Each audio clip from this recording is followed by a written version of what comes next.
आज के लेक्चर में मैं आपको magnetising field and magnetic permeability के बारे में बताऊंगा।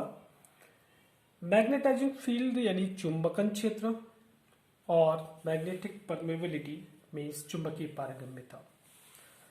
हम जानते हैं कि माध्यम की अनुपस्थिति में या निर्वात में चुंबकीय प्रेरण, जिसे आप बी से डिनोट करते हैं, जब अपन निर्वात की बात करें तो इसे बी नॉट से या बी जीरो से व्यक्त कर सकते हैं।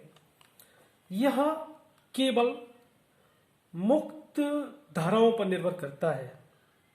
यानी कि जैसे हम एक एग्जाम्पल लें सोलोनॉइड का, तो सोलोनॉइड में चुंबकीय प्रेरण म्यू एन आई के बराबर होता है।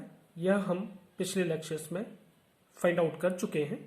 इट मीन्स सोलोनॉइड में जब कोई माध्यम नहीं है तो चुंबकीय प्रेरण B zero equal to mu zero N I के बराबर होगा। और इस बी जीरो और म्यू जीरो का अनुपात, जो कि एक सदिश राशि ही प्राप्त होगा, क्योंकि म्यू जीरो जो है वह अदिश राशि है और सदिश ओवर अदिश का जो राशि प्राप्त होगी वो हमें सदिश राशि ही प्राप्त होगी। तो म्यू जीरो, बी जीरो और म्यू जीरो का अनुपात, यह मैग्नेटाइजिंग फील्ड यानी कि चुंबकन क्षेत्र कहलाता है। एक्चुअली चुंबकन क्षेत्र जो है, इसमें जो माध्यम पे डिपेंडेंस नहीं होती, क्योंकि माध्यम पे डिपेंडेंस चुंबकीय प्रेरण की होती है, बी जीरो की होती है, एच की नहीं होती। तो मैग्नेटाइजिंग फील्ड या चुंबकन क्षेत्र एच माध्यम पर निर्भर नहीं करता। यह केवल जो धाराएं हैं, मुक्त धाराएं या बाह्य धाराएं, उन पर ही निर्भर करता है। और इसका एसआई में मात्रक एम्पियर पर मीटर होता है।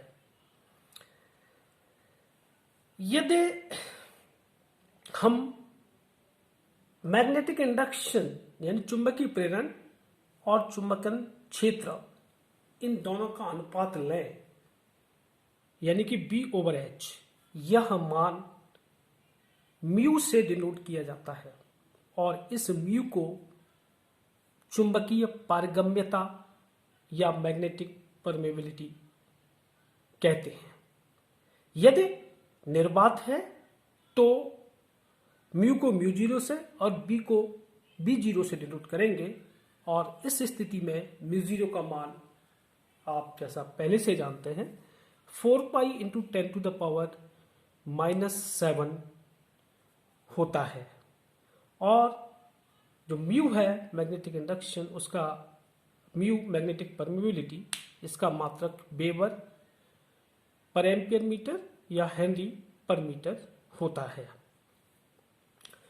और म्यू तथा म्यू जीरो का अनुपात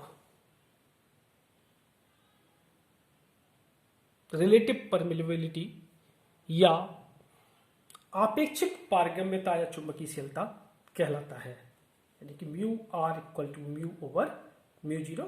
और यदि आप मीडियम की पारगम्यता ज्ञात करना चाहें तो mu equal to mu r into mu zero के बराबर होगी।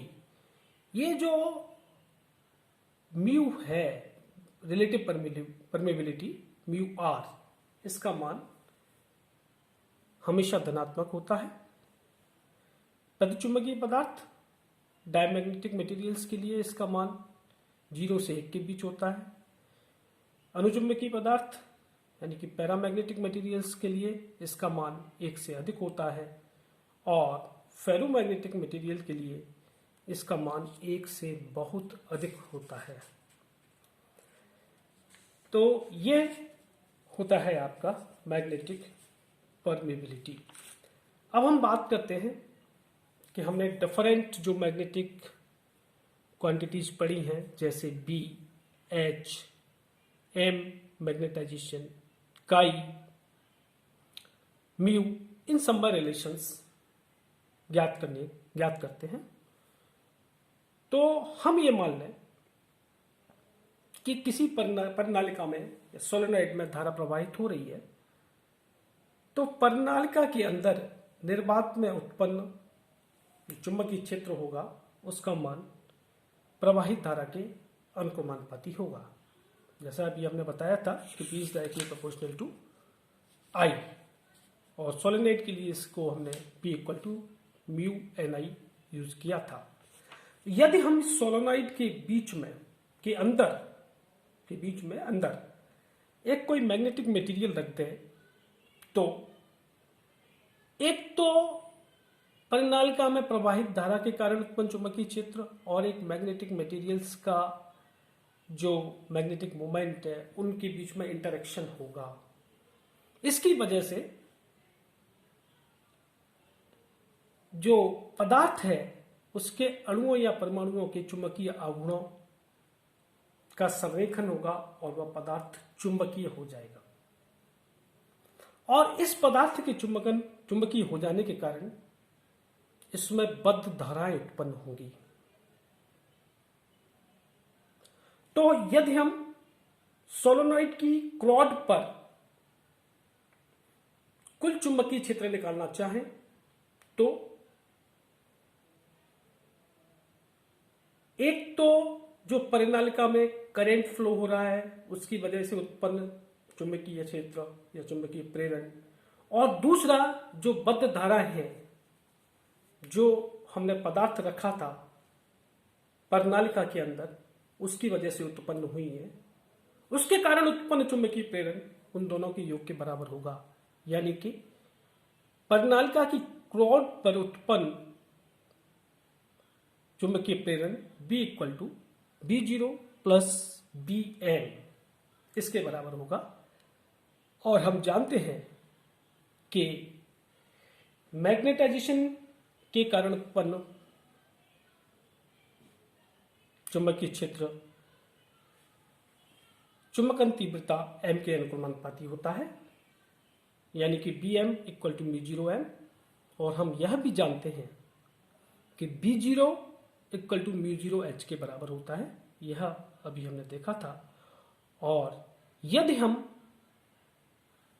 B equal to B0 plus BM में B0 का मान μ0H और BM का मान μ0M पुट कर दें, तो B equal to μ0 into H plus M प्राप्त होता है। और यदि हम यहाँ से H बाहर ले लें तो B equal to μ0H into 1 plus M over H इसके बराबर होगा। और M ओवर H जैसा कि पिछले लेक्चर में मैंने बताया था, यह काई के इक्वल होता है, जिसे आप मैग्नेटिक ससेप्टिबिलिटी या चुंबकीय प्रवृत्ति कहते हैं। इस प्रकार B equal to μ0H into 1 plus chi, यह एक रिलेशन प्राप्त होता है। तो इससे हम B ओवर H निकालना चाहें तो B over H equal to μ0 into 1 plus chi प्राप्त होगा। और B ओवर H जैसा कि मैंने बताया था अभी, यह म्यू के बराबर होता है। तो इससे हमें mu equal to μ0 into 1 plus chi प्राप्त होगा। ये म्यू और μ0 तथा काई के बीच में रिलेशन है, ये ध्यान में रहना चाहिए। B mu equal to μ0 into 1 plus chi. और दूसरी तरफ हम जानते हैं कि म्यू और μ0 का अनुपात आपेक्षिक पारगम्यता कहलाता है, इसलिए म्यू ओवर μ0 को आप म्यू आर लिख सकते हैं। और इससे हमें mu are equal to mu over μ0 into 1 plus chi, यह रिलेशन प्राप्त होता है।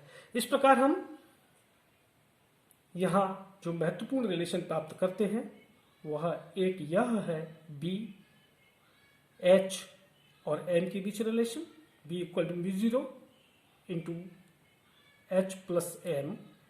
दूसरा महत्वपूर्ण relation B equal to μ0H into 1 plus chi, यह B H और काई के बीच रिलेशन है। तीसरा important relation mu equal to μ0 into 1 plus chi, यह म्यू μ0 और काई के बीच रिलेशन है। जबकि चौथा relation mu are equal to 1 plus chi, यह म्यू आर रिलेटिव परमेबिलिटी और मैग्नेटिक ससेप्टेबिलिटी के बीच में रिलेशन है। Thank you.